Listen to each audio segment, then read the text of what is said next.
Hello and welcome back. It is now a breezy, cool and wet June 29th. So we did have significant moisture over the weekend. This area here right by Nobleford, we got about 1.5 inches kind of starting Saturday night. And areas farther to the west out Summerview, Livingston area, upwards of 4 inches. So quite a bit of moisture out there. So let's take a look and see what's going on. Still lots of canola fields in this stage, which is, well, stagey. There's everything in here from, 4-leaf stage trying to cabbage up to early flower. So it is what it is. Just got to keep an eye on it. Right now, there's not even enough flowering to actually sweep for insects. Now, obviously, after getting 1.5 to 2 inches of rain yesterday and overnight, sweeping canola like this for insects today is definitely not ideal. I'm going to do it here anyways just to see, but probably to get an accurate number I'd have to basically double my numbers. What I'm really going to be doing today is just taking notes of which fields are in stage to be swept and checked for bugs, and then I'm going to come back later this week when we get some nice sunny weather, if that ever happens, and just sweep all my canola fields in one day. So there's 22 cabbage seed pod weevils there, which actually puts us basically at threshold level for this stage of canola, for early flower, for fungicide timing. So probably if this was a nice sunny day, we'd have double, if not triple that number. The fact it's this wet and I'm getting that much means we are likely well over threshold. These dryland peas are looking absolutely wonderful right now. So they have picked up a fair bit of height since last week. Actually, these are now over knee high. You can see we got lots of flowers open here there. This did get hit with a fungicide last week, so this was sprayed with Diax at the start of flower. We also threw in nutritional. We threw in some Flexi from Earth Strong as well, so that increased boron and copper level is going to help with flower fertility, and hopefully we can set way more pods. Well, now that it's fungicide season for canola, it is time to talk about biostimulants and fertilizers added into those fungicides. So prime time for adding those is going to be at early flower. And there's two main categories really. Usually when we talk about biostimulants, I'm talking about the relatively pure products, which would be things like cytokinins, gibberellins, amino acids, stuff like that. Stuff that doesn't actually have fertilizer in it. It's just a biostimulant. So the way that they are going to work is by reducing stress in the plant or inducing it to produce more flowers. So in the case of something like canola, which is a pretty plastic plant, that can help reduce flower drop and also potentially help with causing more side branching and setting more flowers. So we can definitely see some improvements by using those products there. Second category would be more of fertilizers. So when we're talking about fertilizers, like Earth Strong would be a good example with their Flexi of a straight fertilizer. So whenever we've got copper, boron, moly, stuff like that, all in trace amounts, what that's going to do is it's going to increase individual flower fertility. The boron is going to help make pollen more sticky. It's going to reduce in more fertilized flowers, more seeds in a pod, and less flower drop that way. And then we can kind of get the best of both worlds by combining those two products together. And that's probably one of the biggest categories in biostimulants is products like Alpine, Taurus, Yara, ATP. Most of them are a cytokinin added into a fertilizer product. So we get the benefits of both the fertilizer and the biostimulants. So lots of different brands, lots of different products out there. Lots of differences between products depending on what you think you need. Some are heavier on phosphate, some got more nitrogen, some have different trace minerals than others. But if you're curious about them, give AgroPlus or give me a call. I'll help you walk through it, figure out which one is going to be best for you. Well, after all that rain the last couple days, they've definitely opened the spillway upstream on the Old Man Dam, because you can see there's a whole bunch of logs and everything coming downstream. I believe they did put out an advisory. I think there's a fox down there. They did put out an advisory about removing irrigation pumps and stuff like that. Anything from the river valley that might be exposed to flooding damage, I can definitely see why.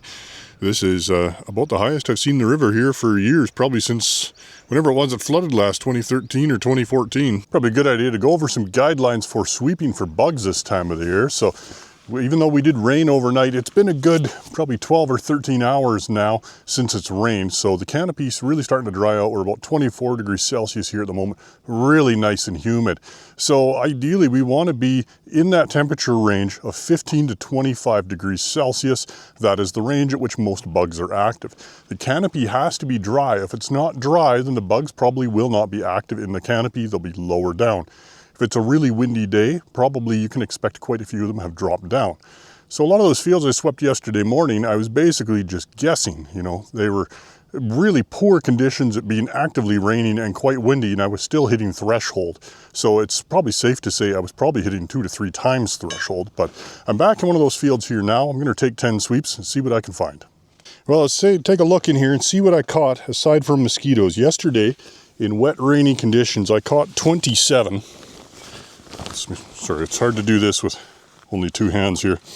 You can see I have significantly more than that. I probably have 40 to 50 at least seed pod weevils in here. Not to mention the mosquitoes that keep getting me in the face. So definitely we are well over threshold here.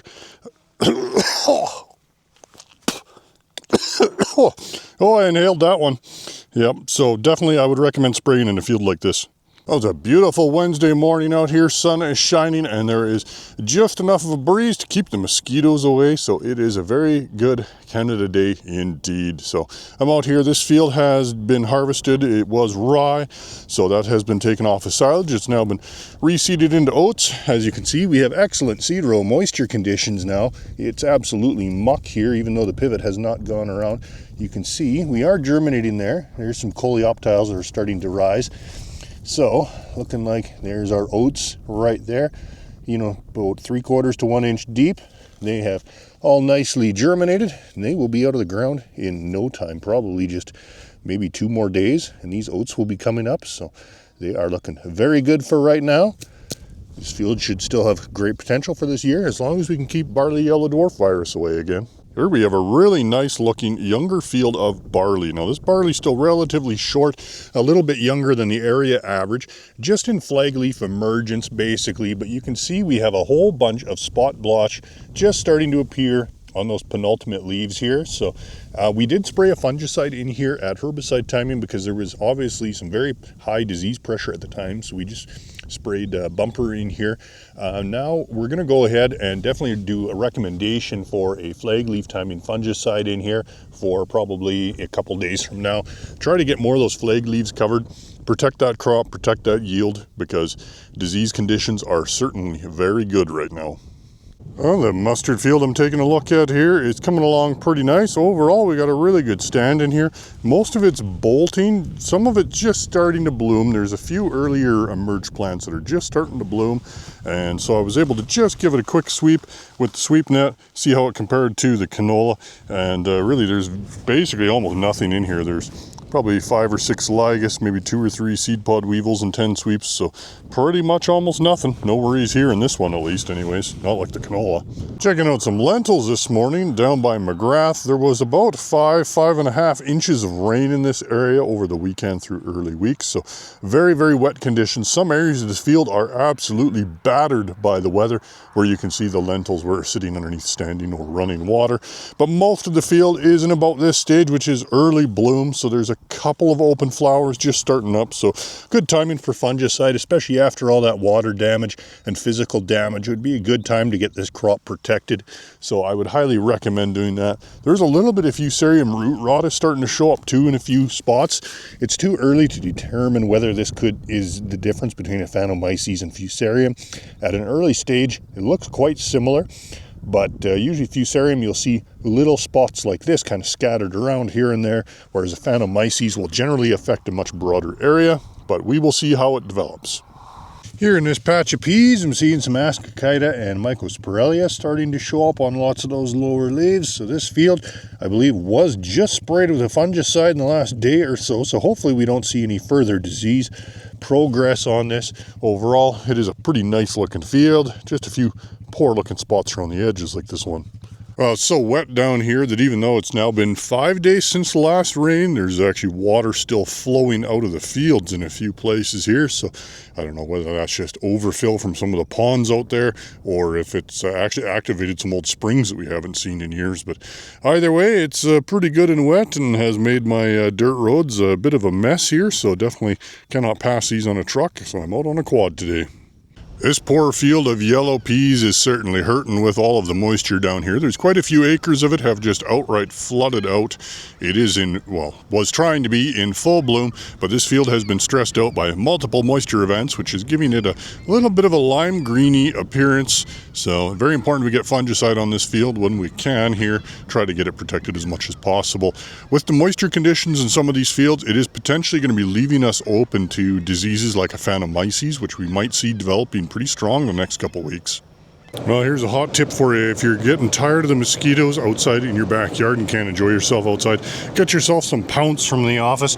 I just have a 1-gallon sprayer here. I put about 2 tablespoons of Pounce in here and just have that nozzle set to its absolute finest setting and just fog it on. I've done that twice the last 2 weeks and I have pretty much no mosquitoes in my backyard at all. Or spiders, which your wife will be happy about. Checking out my biostimulant plots today and everything looking pretty good. I came in here with the weed eater and I've trimmed around all my plots now, so everything is nicely delineated, which will make it easier for harvest later on in a couple months. Right now, these heads are just emerging. This field, we're not going to spray a fungicide in. This is dry land. And I think that should be an interesting comparison to see if any of these products do actually give increased disease control over the control. And we'll see how things develop. Right now, all the plots, I got to say, are very consistent. There isn't any that are necessarily sticking out from others. But due to the dry emergence conditions we had this spring, there's quite a bit of staging in the crop. So if we do see a difference, it probably won't be for a few weeks. Well, I forgot to record the sign-off out in the fields. You get me in my office instead, but looks like we're going to have some beautiful weather over the weekend into next week, so it should be excellent opportunity to get some fungicide and insecticide down on those acres that need it. So we'll see you next week.